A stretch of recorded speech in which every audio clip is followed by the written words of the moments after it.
Muito boa sexta-feira, meus baba-ovo de gringo. E também minhas adoradoras do produto nacional. De que lado que você tá? Meu povo, vamos lá, vou responder aqui as perguntas de vocês. Vou começar de trás para frente. Alguém já deve ter colocado aqui, para quem não chegou muito cedo e não colocou. Fui o primeiro, desculpe pelo atraso de 26 segundos. Mas então vocês já devem saber os temas que eu vou responder, né? Tem os temas quentes da semana e outros que não são tão quentes assim da semana, mas que também são temas. Começando com a Menina Chique e com a Cris SL, que eu não sei se são a mesma pessoa, que tem dois perfis diferentes, mas que mandaram mensagem quase que ao mesmo tempo, porque uma está do lado da outra perguntando a mesma coisa. Quais os sites que você mais usa para futebol, para análise, e quais os sites que você usa para analisar futebol? Cris, sai do fake. Eu uso SofaScore, Score, o Who Scored, de estatísticas, né? Uso o 365 Scores. E aí para pegar no geral, número de gols e tal, jogos, uso também o Gol, né? O 00PT. São os que eu mais uso, tem uma boa base de dados ali de estatísticas, de mapa de calor e tal. Cada vez eles estão mais completos. Eu acho que o 365, inclusive, tem ferramenta da Opta, né? Que tem que assinar. Eu não assino nenhum ainda, mas estou querendo assinar o iScout. Já há algum tempo estou querendo assinar o iScout, estou enrolando. Eu uso esses. Por enquanto, eu acho que me completa. Eu queria achar outro dia os dados de PPDA, que é a pressão pós-perdida, né? Que tem esse dado do Paris Saint-Germain, não achei, porque a pressão do Paris Saint-Germain é muito boa. Mas eu uso esses. São todos de graça, estão todos aí disponíveis para você, por isso qualquer um consegue, com uma boa leitura, analisar bem futebol. Lembrando que o futebol vai além das estatísticas, né? Nem sempre a estatística de estudo. Eu acho que o que acontece dentro de um retângulo verde é mais importante do que os números, eles só ajudam a gente a ilustrar algumas coisas. Lucas Campos, underline 33. Antes do jogo de terça, você disse que estava ansioso. E durante o jogo, qual era a sua sensação? A minha sensação como torcedor, por assim dizer, eu achava que o Barcelona ia se classificar depois do 1-0. Acho que o jogo estava muito pro lado do Barcelona. E depois da expulsão, eu tinha certeza que o Paris Saint-Germain ia se classificar. A não sei que alguma coisa muito diferente acontecesse. Do gramado, a gente vê pouco o jogo. Então eu tenho pouca noção se o Paris Saint-Germain apertou bem demais o Barcelona ou se foi o Barcelona que errou as saídas. Mas a gente tem sensações, a gente sente muito melhor do que vê as partidas. E a sensação é que o Barcelona, apesar do Paris Saint-Germain começar o jogo apertando, que o time estava consciente que isso ia acontecer, não estava desesperado, tinha um plano para sair dali, tanto que funcionou, e que depois não. Que depois, assim, dava para ver, sei lá, quando a bola saía da defesa pro Lewandowski, que ela estava sendo quebrada, que o Lewandowski tinha que percorrer uma distância muito grande para tentar alcançar, e outras coisas que davam para perceber também. Então, a minha sensação foi essa. Agora, de ansiedade, nervosismo e tal, durante o jogo a gente está tão concentrado no trabalho que não dá nem tempo de lembrar dessas sensações anteriores, né? E das sensações de torcedor também. Durante o jogo, basicamente, a gente está preocupado demais em enxergar movimentação, substituição, cartões, é o mais importante.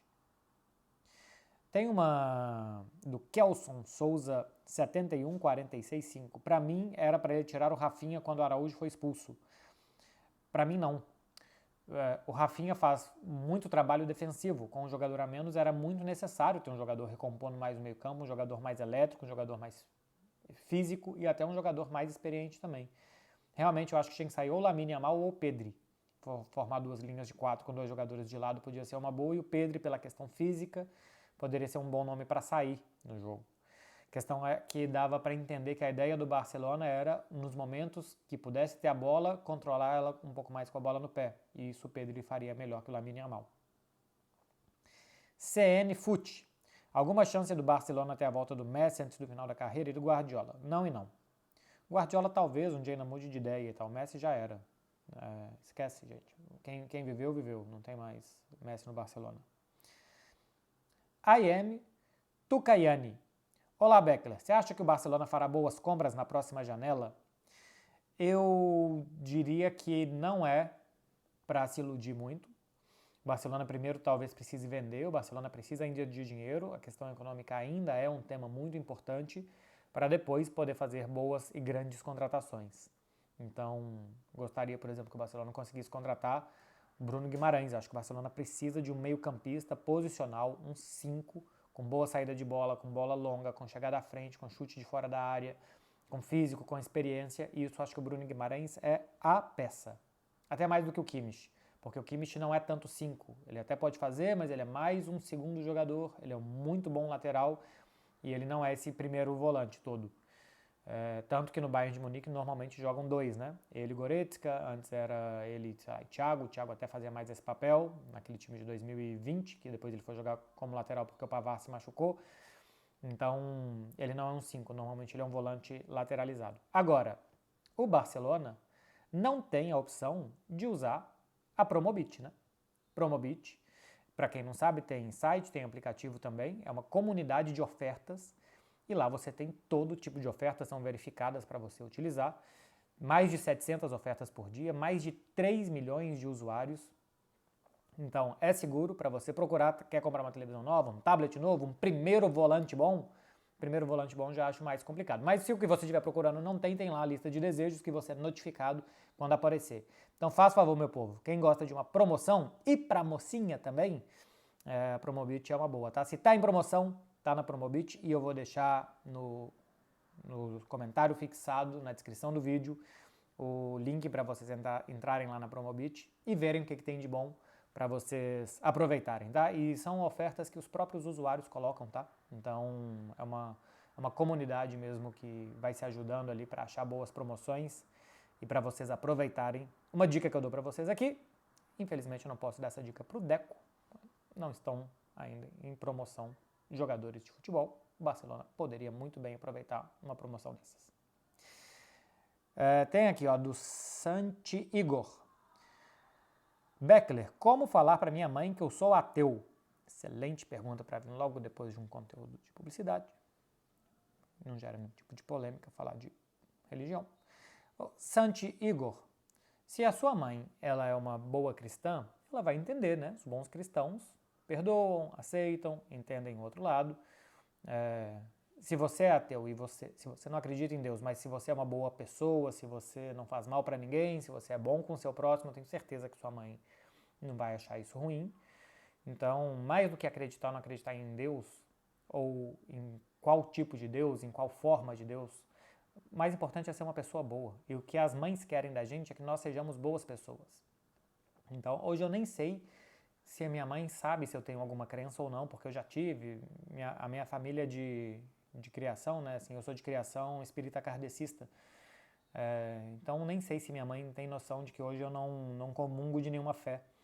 Mas minha mãe está muito feliz, eu sou uma pessoa boa e eu tenho certeza que a sua vai estar também. Então, se isso é uma coisa que te aflige, vai lá, conversa com sua mãe, explica para ela por que você acredita, por que não, como que você se baseia para ter uma vida correta, boa, dentro de valores corretos. Então, tranquilo, cara. Sua mãe é a pessoa que mais te ama no mundo. Ela vai te entender. RC Celistre.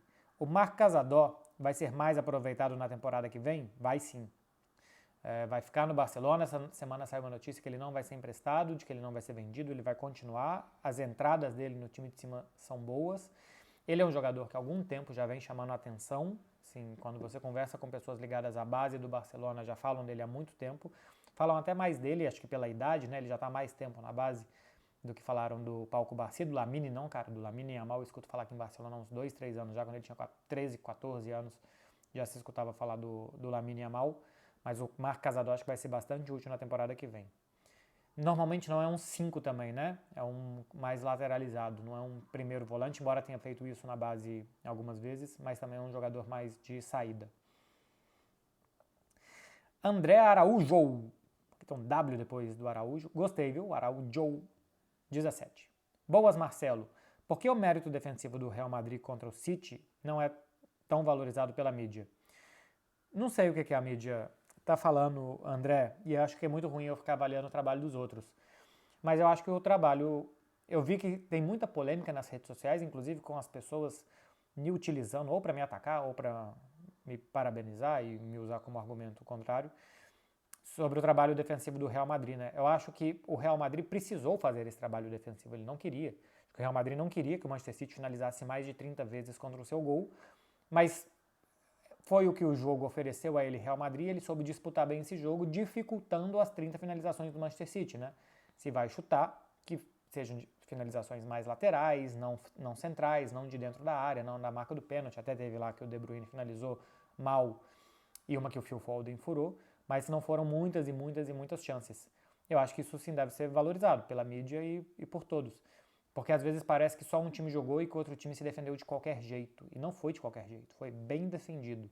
Faz parte do jogo se defender, é uma parte muito importante do jogo, especialmente quando você joga contra o Manchester City. E o Real Madrid fez muito bem. Então, não sei para claro que a mídia está indo, quem que é a mídia, quantas pessoas são, se é todo mundo, quem que não é. Se é parte da mídia que eu consumiria mais, né? Por assim dizer que eu gosto mais ou não, não sei. Mas tem que ser reconhecido o mérito defensivo do Real Madrid, que foi muito bem contra o Manchester City mesmo. Léo Moreira. Só vi no final que você falou, não fala meu nome. Léo Moreira, um abraço para você. Vai viver a vida feliz. Vou virar a página aqui. Léo Faleiros. Uma transferência que você acha que mudaria o desempenho do Barça? Então, acho que defensivamente, Bruno Guimarães ajudaria bastante. Ofensivamente, tem que ver porque o time faz muitos gols. Eu acho que na temporada que vem, o Lamine Yamal um ano mais velho, se o Rafinha realmente se adaptar bem a essa função de atacante pela esquerda, acho que o time pode render ainda melhor. A adaptação do Vitor Roque também. Então, ofensivamente, eu não sei se eu mexeria tanto agora. Mas eu acho que um bom camisa 5 e eu acho que bons laterais também podem ajudar esse time a se montar. Matheus Frazão. O único jeito de diminuir o calendário é diminuir o tempo das partidas? Não. Porque se você diminuir o tempo das partidas, os jogadores vão passar a jogar numa intensidade ainda maior, o que vai continuar gerando as lesões, os problemas físicos que eles têm. Além do que, você diminui o tempo das partidas, mas o tempo de recuperação continua pouco, as viagens continuarem muitas, as férias continuarem pequenas, o tempo de treinamento continua pouco, também não vai mudar nada. João V.S. Santos. Marcelino, qual aspecto físico você mudaria no seu corpo se pudesse? Ah, aqueles 2 centímetros, né? 2 centímetros, sem nenhuma dúvida. 2 centímetros menos de barriga. O que vocês estão pensando? O que vocês estão pensando quando eu falei 2 centímetros? 2 centímetros menos de barriga. Tenho, cara, ainda um pouquinho que não sai por nada. Por nada mesmo. Então, tiraria ainda um pouco da pança. Daniel Pimenta, underline, underline. Como foi se acostumar a uma culinária totalmente diferente da que estava acostumado? Não é totalmente diferente não, cara. Assim, não é totalmente diferente mesmo. Aqui é a Espanha, não é a Indonésia, a Malásia, a Tailândia comendo, sei lá, escorpião, carne de cachorro. Eu almocei hoje frango, arroz e verdura. Pimentão, cebola. Ontem eu almocei peito de peru, arroz e champignon. Tem dia que é batata, frango e mais alguma verdura. Não é tão diferente assim, igual, não tem feijão no dia a dia. Na verdade, aqui não tem uma comida de dia a dia, né? É bastante variado e tal. Eu compro aqui umas marmitinhas já prontas que me chega toda sexta-feira para a semana, porque eu cozinho muito mal. Então, eu normalmente escolho uma proteína, frango ou peru, de vez em quando um peixe, algum carboidrato tipo arroz ou batata doce e verduras. Foi muito fácil me adaptar a isso, porque é comida como a gente tem no Brasil. E de vez em quando eu sinto falta de feijão, de comida brasileira, de alguma coisa, vou em algum restaurante brasileiro aqui, normalmente, no Refresque, que eu adoro. Então não é tão diferente assim não. Tem alguns pontos diferentes, é claro, mas no dia a dia, normalzaço e muito boa comida daqui. Matheus Assis 52. Como você é escolhido para perguntar numa coletiva? É você que consegue com networking? É isso aí, Matheus. É bem isso. Entrevista do Barcelona, por exemplo, como a gente teve agora contra o Paris Saint-Germain, eu contei 30 câmeras. Fora quem é de rádio e jornal. O Barcelona é o clube que mais leva imprensa na Europa. Ah, clubista e tal. Não é. Talvez até seja, né? Mas não por isso. É porque o Barcelona, entre aspas, está em 2 países, né? Então você tem toda a mídia espanhola, o Marca, o AS, o El País, a Rádio Cope, a Cadena Ser, a Rádio Marca, a Onda Cero, aí você tem a TV Espanhola, né? TV Espanhola, TV Pública, você tem a 4, a Sexta, você tem todas essas TVs que também, todas essas TVs, rádios e jornais que também estão no Real Madrid, por exemplo. Mas aqui você ainda tem a TV3, que é local, né, catalã, a Rádio RACU, que é catalã, a Catalunya Rádio, que é catalã, aí você tem os jornais especializados, que são aqui de Barcelona, o Mundo Deportivo, o Esporte, os jornais generalistas, que são aqui de Barcelona, La Vanguardia, El Periódico, que sempre estão também nas entrevistas. Então isso gera com que você tenha muito mais meios de comunicação normalmente no Barcelona. Fora que o Barcelona abre mais também para as novas mídias digitais, né? Você tem lá o Rijantes, o Iniestaço, o 10 del Barça, você tem vários e vários meios digitais também hoje na cobertura diária do Barcelona. Então, se você está lá todo dia, se você faz perguntas relevantes, se você não vai lá para fazer ou muita graça ou polêmica fora de lugar, se as suas perguntas até podem ser duras, mas se elas são relevantes, e depois de um tempo também que todo mundo te conhece, você é escolhido para fazer as perguntas. A questão aqui é que sempre a mídia internacional é a última a fazer. Então, muito provavelmente não vai chegar em mim a 19ª pergunta, a 22ª pergunta, uma pergunta factual, né? Tudo sobre o jogo, sobre a pauta do dia já foi perguntado. Então, o Fred, por exemplo, no Manchester City, às vezes eu já conversei com ele, ele é o 4º, 5º, 6º a perguntar, o que faz com que ele ainda tenha perguntas muito relevantes para fazer do próximo jogo. Eu já não tenho mais tanto, seria muito repetitivo, então não acrescentaria nada. Tanto que normalmente eu vou no Barcelona mais quando eu preciso perguntar. Quando eu só preciso ver as perguntas que são feitas e tal, eu muitas vezes acompanho a prévia sem nem ir no CT. Mas sim, relacionamento. Tanto no Barcelona como em outro clube e tal, em outra situação. Networking faz toda a diferença na vida nossa. André Marrano. Darwin no City e Haaland no Liverpool seriam melhores encaixes do que são hoje? Cara, André, eu vou te falar uma coisa. Eu peguei essa pergunta meio despretensiosamente e a cada vez que eu penso nela eu acho ela melhor. Porque eu acho que sim, né, por características. É porque eu acho que, por exemplo, se o Haaland está no Liverpool, os times defenderiam o Liverpool diferente. Talvez o Liverpool não conseguiria propor esse jogo de idas e voltas como ele quer se do outro lado tivesse um atacante como o Haaland. Talvez os adversários se precaveriam se fechando muito mais e não dariam esse espaço para o Liverpool. Não tendo o Haaland, embora tenha muitos bons corredores, o próprio Darwin, o Salah, cada vez menos, né? O tempo vai passando, mas o Luiz Dias ou o Diogo Jota, por exemplo, Gakpo, ainda tem mais esse jogo de ida e volta. Com o Haaland eu não sei, mas sim, pensando que os adversários não vão se defender de uma forma diferente, se o Liverpool tivesse os espaços que normalmente consegue gerar, né? Não é porque tem o espaço porque dão de presente para o Liverpool. O Liverpool consegue gerar espaço nas costas da defesa adversária. Se tivesse esses espaços, para o Haaland seria muito melhor, porque está muito mais dentro das características dele, de um atacante de força, de explosão, de precisar de 30, 40 metros.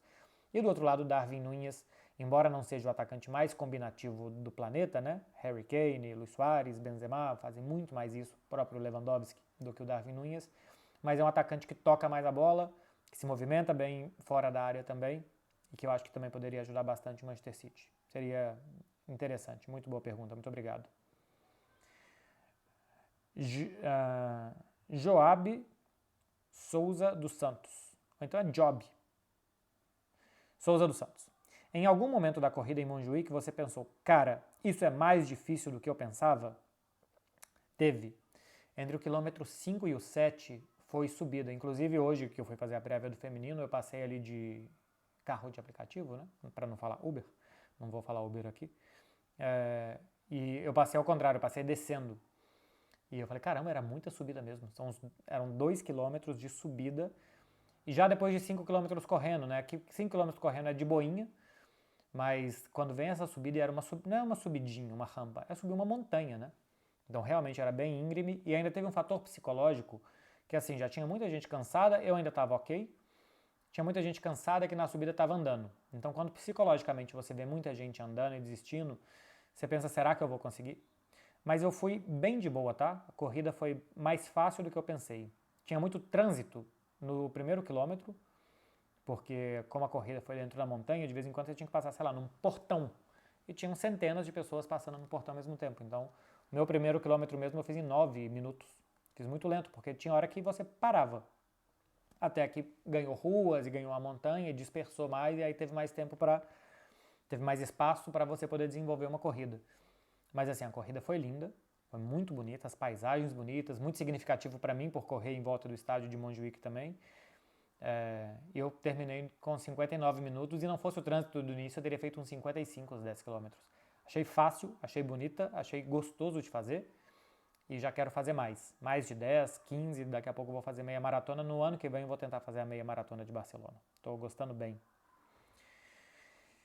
Igor Gasparotto. Marcelo, tudo bem? Tudo certo. E você? O Bayern vai com tudo nessa reta final da Champions para salvar a temporada? Entre parênteses, sou bávaro. Igor Gasparotto, eu sinto te decepcionar com a resposta que eu te darei a seguir. 2 pontos, travessão, lá vamos nós. Você não é bávaro. A não ser que você tenha nascido na região da Bavária, você não é bávaro. Se você torce para o Bayern de Munique, você torce para o Bayern de Munique. Bávaro é o natural da Bavária. Então, quando se fala a torcida bávara, tá errado. É tipo falar, sei lá, tá jogando o Atlético, você vai falar que é a torcida mineira. Metade da torcida mineira, né? Outra metade não. Embora o Bayern de Munique, claro que a maioria das pessoas da Bavária torçam pro Bayern, mas o Bayern é muito ame ou odeio. Ele é muito odiado na Alemanha, tirando pelos seus próprios torcedores. Acontece normalmente com, acho que tem uma pergunta sobre isso, com os clubes mais populares dos países, né? De que, tirando a torcida deles, eles são muito odiados por todos os outros. Então você não é bávaro. Só para corrigir isso, porque as pessoas erram muito na hora de falar isso. É igual falar a torcida catalã para falar do Barcelona. Não é a torcida catalã. Tem catalães que torcem para o Real Madrid, para o Atlético de Madrid, para o Espanhol, para qualquer um. Inclusive para o Bayern de Munique. Tirando isso, acho que o Bayern vai com tudo para tentar salvar a temporada. E indo com tudo, não torna ele nem 1% mais favorito, né? Porque o Real Madrid também vai com tudo. Então, o Real Madrid não vai presentear nada para o Bayern de Munique, porque o Bayern quer salvar a temporada. O Real Madrid, eu acho que é mais favorito até do que o Paris Saint-Germain contra o Dortmund. Porque o Real Madrid é um time mais seguro do que é o Paris Saint-Germain. Acho que Bayern e Dortmund têm semelhanças em inconstância nessa temporada, em terem ido bem na Champions, em tentar usar a Champions, por exemplo, isso aqui, né, para salvar a temporada. Mas o Real Madrid é um time muito consciente, que defende bem, ataca bem, aproveita espaços. Mais consciente, acho que o Arsenal conseguiu ser contra o Bayern de Munique. É claro que por relevância e hierarquia, o Bayern de Munique tem muita coisa e tem muitos jogadores individualmente muito bons. Agora, por capacidade de jogo nesta temporada, o Real Madrid mostrou mais segurança do que o Paris Saint-Germain, por exemplo, que contra o Dortmund teve muitas dificuldades na fase de grupos. Né? É um outro contexto, é um outro Paris Saint-Germain, o jogo agora vale diferente e tal. Mas o Real Madrid, a temporada inteira dele foi extremamente coerente, coisa que a dos outros 3 não foram. O Paris Saint-Germain mais que a dos outros. Mas ainda assim, sofreu muito na fase de grupos, sofreu muito contra o Barcelona até o Araújo ser expulso. Peguei um blocão aqui de muitas perguntas, hein? Muitas perguntas. PL Santos CBX. Fala, Beckler. Como foi trabalhar nas quartas de final ao lado do seu grande amor? Abraços. Foi muito legal. Foi muito legal mesmo assim. Primeiro porque Clara e eu pudemos passar 2 semanas juntos, coisa que é raríssimo que a gente consiga fazer. Foi uma semana a gente passou junto em Paris, depois uma semana em Barcelona, com uma curiosidade que eu vim para Barcelona um dia antes dela. E eu nem lembro por quê. Eu voltei para Barcelona na quinta, Clara só chegou aqui na sexta. Foi tipo 22 horas que a gente ficou separados. Mas é muito legal, porque durante o dia, assim, a gente não ficava comentando disso toda hora, mas a gente comentava algumas vezes, a gente já pensava algumas coisas que a gente ia fazer na transmissão e tal. Então foi ótimo, mas não dá nenhuma vantagem, tá? Assim, trabalhar com a Clara foi muito bom, mas se fosse com o Arthur, com o Fred, com a Tati, seria tão bom quanto. Tão bom quanto. Claro que com a Clara tem um fator pessoal, mas eu quero dizer, o resultado do trabalho acho que seria tão bom quanto, sabe? Porque nós todos temos muito feeling com todos nós todos nos ajudamos, nós todos gostamos de estar juntos, então acho que o produto final seria tão bom quanto foi trabalhar com a Clara, que pessoalmente tem um sabor especial, bem legal e tal, né? Durante o jogo ali, uma cumplicidade antes da bola rolar e tal, então foi muito legal sair da página. Voltei para a página. Gabi Fontinelli. Eliminação de terça bateu tão forte que não vi mais nada de futebol desde então. Foi doloroso demais. Eu sei como é. Até porque a próxima pergunta é do Nutri Preto, que pergunta: como você separa o lado jornalista do torcedor? Cara, pelo lado torcedor, eu também não teria visto nada mais, porque realmente é uma saturação que a gente tem e é uma descarga de emoções que dá vontade de não assistir, né?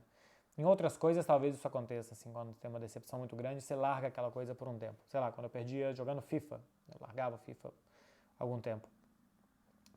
Mas o meu lado jornalista, eu não consigo, e por isso que eu acho que eu sou um torcedor meio chato, que eu não vibro tanto, que eu não fico conversando no bar, que eu não gosto de conversar com meus amigos sobre futebol, porque eu não consigo desligar do meu lado jornalista.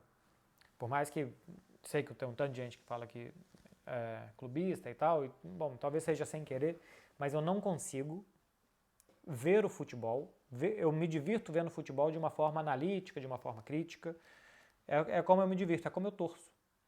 Então, para mim é bem fácil, tá? Separar o lado jornalista do lado torcedor. Eu,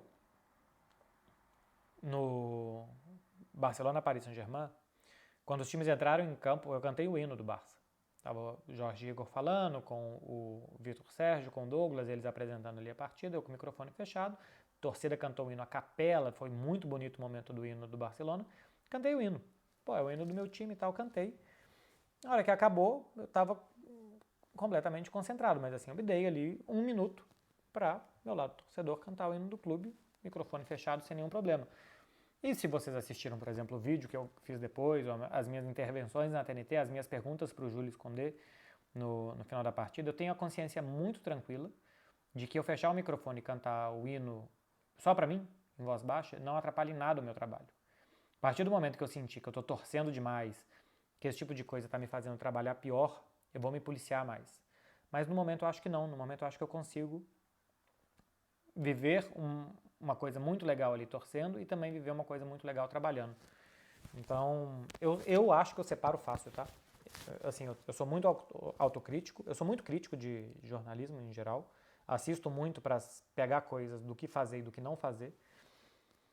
Claro que eu não vou expor ninguém aqui, né? Mas quem convive comigo sabe que eu normalmente assisto criticando, não criticando a pessoa, que é um bagre que não sabe e tal, mas critica, pô, isso aqui não, isso aqui sim, essa intervenção foi muito longa, essa intervenção foi muito curta, aqui a pessoa não entendeu que, sei lá, esse programa não é para falar do 4-3-3, mas é para dar mais feeling, mais outro lado.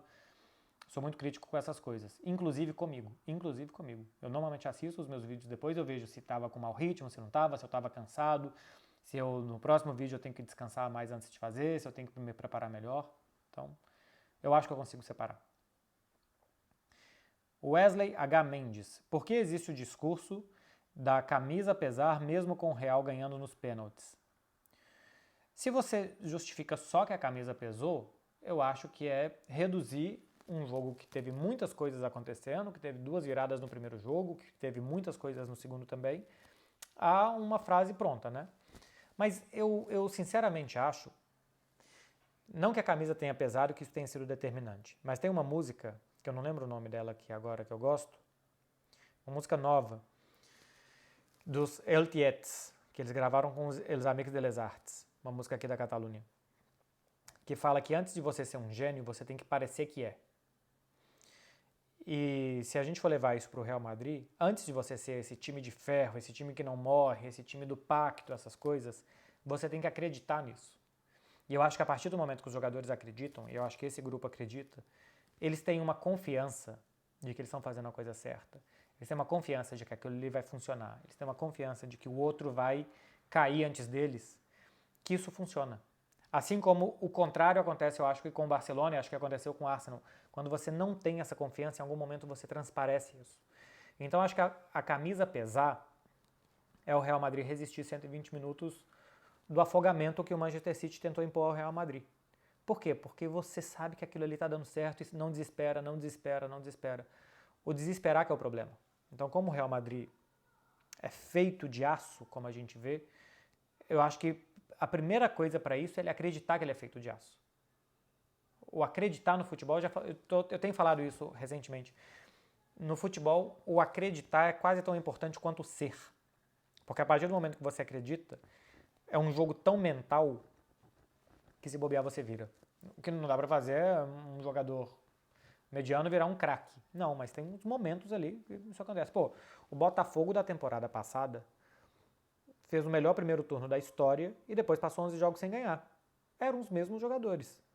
Mudou, machucou o Rafael, o Tiquinho Soares passou um tempo machucado, mudou o técnico, mas, cara, no geral era 80, 90% dos mesmos jogadores. Que talvez não eram tão bons como no início e certamente não eram tão ruins como no final. Era um meio termo entre as duas coisas. Mas as duas caras se apresentaram no mesmo campeonato, porque o mental conta muito.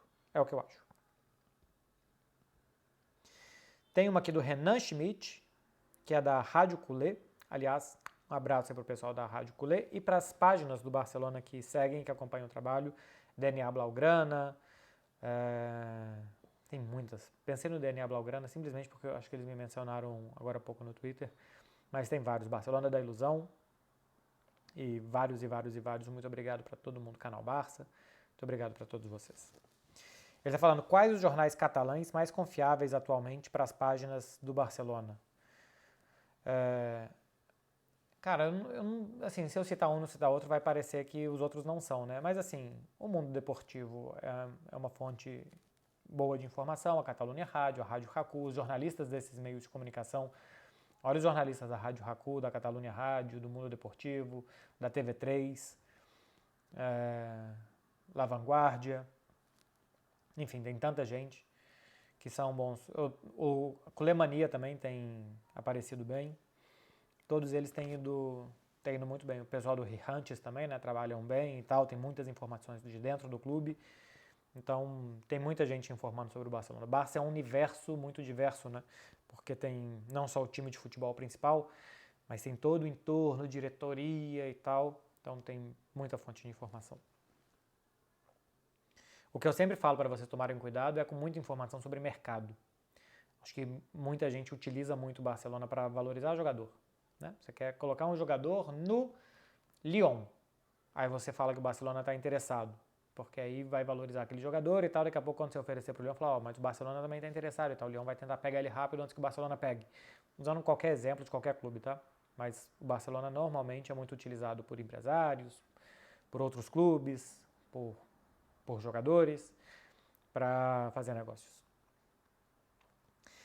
Minelli SG _. Se o PSG levar essa Champions, Mbappé fica maior que Neymar dentro da história do futebol? Então, Minelli SG _, eu acho que maior ou menor, às vezes é difícil falar isso com carreiras em andamento, com personagens que ainda estão aí e tal, porque tem coisas ainda para acontecer, né? Mas se você for pegar bem, o Neymar ganhou uma Champions e o Mbappé não, né? O Neymar não era o protagonista, embora tenha feito uma grande Champions em 2015, foi muito bem mesmo, mas o protagonista daquele time evidente que era o Messi. O Mbappé ganhou uma Copa do Mundo, foi artilheiro de outra, foi das duas Copas que ele disputou, uma foi campeão, outra foi artilheiro. O Mbappé acho que em Liga dos Campeões já tem mais gols que o Neymar, já tem mais gols em mata-mata do que o Neymar. São dois grandíssimos jogadores. Eu acho que o Neymar é mais jogador do que o Kylian Mbappé, né? Neymar 100%, Mbappé 100%, eu não tenho dúvida que o Neymar é mais jogador do que ele. A questão é, Neymar 100% quando? Tem mais de 6 anos que ele não consegue fazer 50% das partidas, então é um Neymar hipotético, que deu muito azar na carreira de se machucar muito em mata-mata de Liga dos Campeões e em vésperas de Copa do Mundo ou durante Copas do Mundo, então ele nunca conseguiu, talvez nos palcos maiores, mostrar tudo. E eu ainda acho que o Neymar, sempre que jogou bem. Agora, quem é que vai ser maior?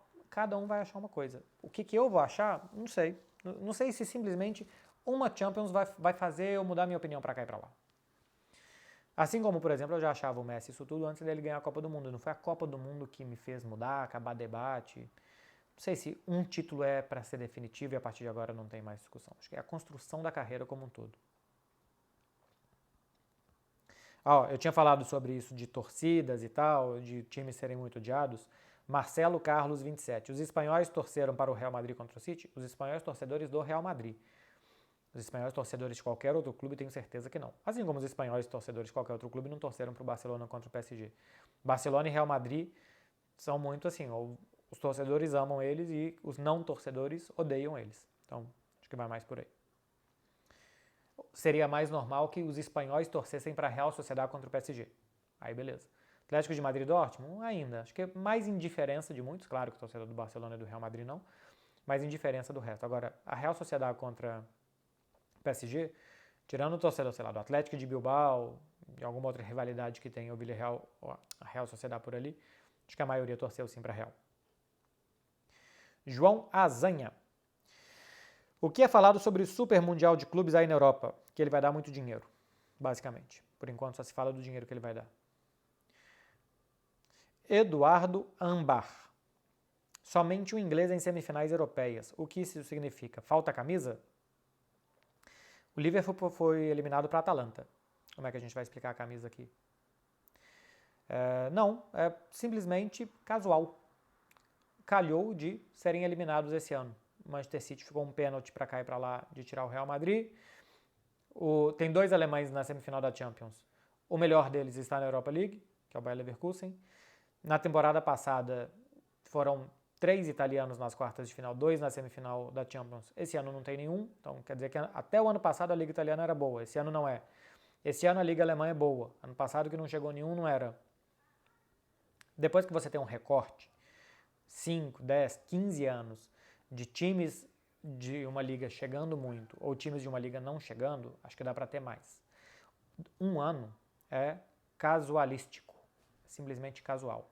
Se nos próximos 5 anos os ingleses pararem de chegar toda hora, dá para a gente ter uma fotografia melhor para analisar. Por exemplo, que os ingleses não tenham dominado com muitos times em semifinais e quartas de final a Europa já há algum tempo, que eles não consigam colocar ali, eu acho que isso sim é sintomático, mas por falta de camisa não. E também não sei o motivo, tá? Já teve um Fred Beckler explicando isso, ou tentando explicar isso, e a gente não conseguiu chegar numa conclusão definitiva. Mas há algum tempo a Premier League já se descolou das outras como liga, e os ingleses não conseguem em competições europeias estar ali toda hora. O Manchester City ganhou ano passado, o Liverpool tinha chegado na final contra o Real Madrid, e o City tinha chegado naquela semifinal, teve uma final de Liverpool-Tottenham, teve uma final de Manchester City-Chelsea, tudo bem, tem isso, mas também teve Manchester United e Newcastle caindo na primeira fase, e esse ano como vai? E nos anos anteriores também, e os espanhóis normalmente dominam a Europa League, né? Ou com o Sevilla, com o Atlético de Madrid, com o Villarreal, já teve Celta chegando na semifinal, já teve Atlético de Bilbao chegando na decisão, então precisa de um recorte maior e não só de analisar esse ano para dizer que essa liga é boa, aquela liga é ruim. Recorte maior, acho que a gente tem uma noção mais exata. Marcelo Manuel, o famoso Marça. Tá acabando, hein, gente? Faltam 3 perguntinhas só. Quase 40 minutos. Vocês fazem favor de deixar like nisso daqui. Eu tô bem cansado hoje, eu já vou explicar para vocês. O Marça perguntou, acredita que pode existir mesmo essa falta de mentalidade vencedora no atual Barça? Ô, Marça, o próximo Fred Beckler Explicam de terça-feira vai ser bastante sobre isso, vão ser meia hora, 40 minutos, Fred e eu falando sobre o Barcelona e as suas eliminações na Champions, o que a gente acha que podem ser os motivos disso. Então, terça-feira vai ter um vídeo bem completo sobre. Mas eu acho que sim, pode faltar. Quando o Araújo não gosta da declaração do Gundogan, e já tinha dado um ruído uma outra declaração do Gundogan, né, falando sobre essa mentalidade, e o Barcelona ter aceitado, não ter se irritado tanto, perder o clássico do primeiro turno, eu acho que falta que os jogadores do Barcelona se sintam responsáveis, cada um pegue a sua responsabilidade e devore a sua culpa como um animal competitivo para que no ano seguinte isso não aconteça de novo. E não que entendam, que veja bem e tal. Eu acho que falta muito autocrítica. Eu sinto, tá? Eu sinto que falta. E eu não estou nem falando... E assim, é um mau exemplo quase, porque se tem alguém que me parece ser tudo isso de competitivo, é o Ronald Araújo, que para mim é um dos melhores zagueiros do mundo, cometeu um erro que não se comete, eu acho que ele errou bastante no lance, mas para mim é um zagueiraço com muita personalidade, capitão do time, ajuda os mais jovens, dá a cara, normalmente o Ronald Araújo é quem vai falar nas derrotas, então ele nem é para mim o exemplo dessa falta de mentalidade e tal do Barcelona, mas eu acho que falta, eu também não sei se tem um jogador que exemplifique isso, mas eu acho que falta que todos assumam a sua responsabilidade e que façam o possível e impossível para que não aconteça outra vez no ano seguinte. Isso eu acho. Mas o Ronald Araújo não deve ser exemplo para isso, porque eu acho que ele é o oposto. Ele tem uma baita de uma mentalidade vencedora, de um espírito de liderança positivo. DJ Vivan. O que o Grealish tem que o Doku não tem? Vejo ele muitas vezes só dando passe para trás. Isso é muito importante, tá? O Grealish serve para gerar superioridade numérica para outros jogadores. Então, quando ele fica levando a bola, o que ele quer normalmente é que 2 jogadores se aproximem dele, porque se tem 2 no Grealish, tem alguém sobrando em outro lado. Então, ele tem bom domínio, ele tem boa força para aguentar quando tem uma trombada, quando tem um duelo, para segurar a bola, para aglutinar jogadores perto dele de um lado de campo, levar muitos jogadores para uma zona morta e passar a bola depois para que alguém tenha liberdade de chute, de passe, de filtração em outra zona do campo. Ele tem essa virtude que o Doku não tem. Primeiro porque o Doku não domina tão bem, tem um instinto mais agressivo, jogador de explosão, de 1 contra 1, de tentar sempre o drible. Quando tem esse instinto que o Doku tem, que parece que é melhor, mas não, isso também vai gerar muitas perdas de bola, vai perder bola, vai dar contra-ataque para o adversário. O que o Manchester City quer fazer muitas vezes é controlar os ataques, não perder bolas. Então, o Grealish tem isso que é uma vantagem que ele tem sobre outros jogadores. Saber atrair, ler e gerar espaço para outros, gerar momento do passe, quando vai dar o passe, quando que atraiu, quando que gerou um espaço. Enquanto ele está atraindo e a bola é uma miragem, porque ele está atraindo ela para cá, tem outros jogadores se movimentando. E se você fica com seu olhar preso à bola, você não percebe essa movimentação, vai ter jogador livre, ele vai perceber e vai dar o passe. É porque se você olha distraído, você não percebe. Mas repara como o Grealish é importante para puxar a marcação dos adversários. Isso o Doku não tem. O Doku vai ter algo mais óbvio, que é pegar a bola, driblar e ver o que acontece. Mas o número de bolas perdidas pelo Doku faz com que o Manchester City não tenha o volume de jogo, que os seus jogadores cansem mais, porque eles têm que voltar para defender, recuperar a bola, e voltar para atacar, e voltar para defender para recuperar a bola. Se você está sempre aqui não perdendo a bola, você tem muito menos desgaste, você cansa emocionalmente o time adversário, porque você está sempre perto da área dele.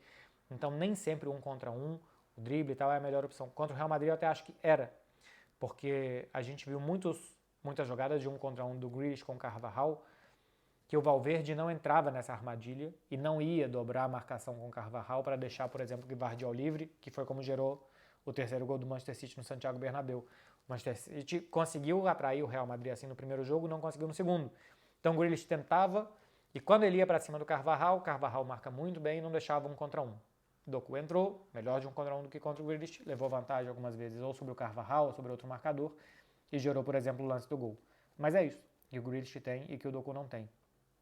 Capacidade de domínio, de controle, de força, de atração, de leitura, de não perder bola. E o Doku tem o 1 contra 1. E um nome engraçado. Última pergunta do Chinelim Branco. Marcelo, acha que o Gundogan foi mal a criticar a postura do Araújo no lance? Não acho. Até porque não foi uma crítica pesada, desrespeitosa. O Gundogan falou o que eu, por exemplo, também acho. E eu acho que é normal que se fale as coisas, e o Gundogan, para começar, que ele é um alemão, os alemães são muito sinceros, e vem de uma cultura do Manchester City que cada um assume a culpa e fazem o melhor para resolver isso e para melhorar e tal. Eu acho que por isso que o Manchester City é um dos motivos de ser quem é. Falou que se era falta era para expulsão e que é um lance que você só pode disputar a bola se você tem certeza que vai ganhar, porque senão você vai fazer a falta e vai ser expulso. É uma opinião correta. Uma opinião correta. Eu acho que foi pior o Araújo de ter dado a resposta depois, que vai guardar para ele, porque tem os códigos tem códigos que para não falar e tal. Eu acho que o Araújo depois aumentou muito mais a fogueira do que era simplesmente uma opinião muito sincera do Gundogan. Não é uma semana boa do Araújo até aqui. E repito, acho um zagueiraço. Acho um zagueiraço como pessoa, também como líder. Acho tudo muito bom, mas eu acho que foi mal no lance, que foi capital para a eliminação do Barcelona, e acho que depois foi mal também, tornando maior uma declaração do Gundogan, que o Ter Stegen também já tinha dado uma declaração parecida, né, sobre fazer a falta ali e ser para cartão vermelho e tal. O Condé, por exemplo, não quis me responder sobre o assunto, disse que não falaria sobre e tal, que não ia interpretar, também acho respeitável, mas eu acho que o Araújo não precisava ter aumentado as coisas como ele fez na entrevista no evento do Relatos Solidários, como ele fez. Acho que não foi uma semana acertada do Araújo, acontece. Isso é um jogo, os jogadores erram, os árbitros erram, a torcida erra, os jornalistas erram, todo mundo está sujeito a errar. Isso é um jogo de futebol e eu acho que o Araújo errou, tanto na declaração como, no que é mais importante, né, no lance dentro de campo. Meu povo, é isso daqui, em quase 45 minutos. Ó, eu estou gravando, acabando de gravar isso às 9h15 da noite. Hoje eu saí para trabalhar às 9h30, fui para Montjuic para fazer o treino do Barça feminino. Depois eu fiz entrevista com Patrick Guajarro e com Jonathan Giraldez. Voltei para casa, enviei as traduções, enviei os arquivos, fiz live do André, almocei, voltei para o estádio, ia fazer de placa, acabou não encaixando o horário, gravei Fred Beckler, fiz as entrevistas do Chelsea, voltei para casa, mandei as entrevistas do Chelsea, mandei o Fred Beckler, selecionei as perguntas de vocês e estou respondendo. E ainda tenho para estudar um pouquinho para o jogo de amanhã. Então, para vocês terem ideia de como é, e eu acho que eu não estou esquecendo alguma coisa, tá? Que eu também fiz, mas enfim. Para vocês terem ideia de como que é a vida de jornalista, que parece fácil e é uma delícia, mas que nem sempre é. Então, chegou até aqui, curte e se inscreve aqui também para me ajudar. Eu vou fazer vídeo pós Barcelona-Chelsea, de Liga dos Campeões, e domingo eu pretendo fazer um vídeo prévio de Barcelona e Real Madrid. Tá? O jogo é às 4 horas da tarde, o jogo vai acabar às 6, tem melhor futebol do mundo. Então, às 7 horas, 7 e pouco, vai sair vídeo de análise de Real Madrid e Barcelona, mas eu pretendo fazer uma prévia antes, até para ver mais ou menos como que o Real Madrid vai jogar. Tem muitas dúvidas depois do jogo de quarta-feira. Então, se inscrevam aqui para vocês não perderem o conteúdo dessa semana. Lembrando, Barcelona-Chelsea na TNT, 8h30 da manhã, Barça feminino contra o Chelsea, semifinais de Champions. Eu sei que tem uma galerinha aqui que não curte futebol feminino. E tá tudo bem. Eu não curto um tanto de coisa, não tem problema. Agora, se você não curte porque você não viu tanto, porque talvez, e porque acha que o jogo é ruim e tal, vocês querem um conselho? Coloquem 8h30 da manhã na TNT e assistam Barcelona-Chelsea. Porque eu acho bom. Então talvez vocês também achem. Se vocês gostam do meu conteúdo aqui, talvez vocês concordem com algumas coisas que eu falo, né? Eu acho bom. O nível bom, tá? E não é bom para a mulher. Não, é bom, ponto final. É bom futebol, ponto final. Tem muita técnica, tem muito ritmo, os jogos são bem disputados. O Chelsea é um muito bom adversário. Ano passado deu muita luta contra o Barcelona. 3 anos atrás, em 2021, foi a final da Champions. O Barcelona passou por cima, fez 4-0. Tem uma treinadora que está 12 anos no comando do Chelsea. O técnico do Barcelona está há 6. Então, assim, continuidade de trabalho. O Jonathan Giraldez está há 6 no clube. Acho que como treinador, o Luis Cortés saiu em 2020, se eu não estou enganado. Enfim, são 2 técnicos há muito tempo no comando, são 2 bons times. O Barcelona tem as melhores jogadoras do mundo, o Chelsea também tem as suas fortalezas. O jogo vai ser bom. O jogo vai ser em Montjuic, deve ter quase 40 mil pessoas, bom ambiente também, enfim.